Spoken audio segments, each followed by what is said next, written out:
It is so weird to me that nobody's talking about how all Chinese goods have a 20% tariff now. Everything coming in from China, 20% tariff. That is everything. It was 10% that went through the first time. It's an additional 10% now. There is nothing that China can do to not make this happen. It is literally just a trade war. Everything on Amazon, everything in Walmart, everything at Target that we're not shopping at anyway, but everything at every store, 20% Chinese tariff. And guess what? Guess what? Even things that are made in the US, they're made with Chinese materials. Everything. And you can't just magically make things here in the United States because there need to be factories to go into. And I just want to remind everybody, a tariff is paid by the company importing it. That's an American company. That's an American person, right?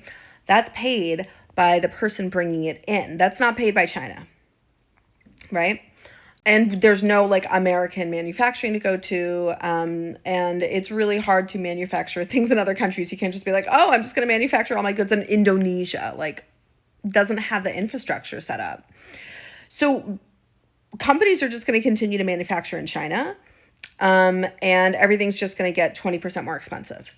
Now, the honest retailers and manufacturers and everything, they're not going to increase their prices by 20% for like a few months because they have to sell through all the inventory that doesn't have that 20% tax on top, right? So they're going to sell that off and then they're going to charge you the 20% extra.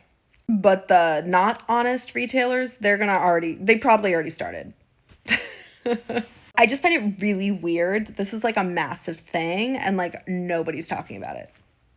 Yeah, the head of China is like, oh, let's go to war. Any kind of war.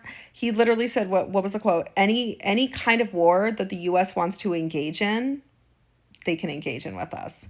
China's ready for any kind of war. It's just so completely unnecessary. It is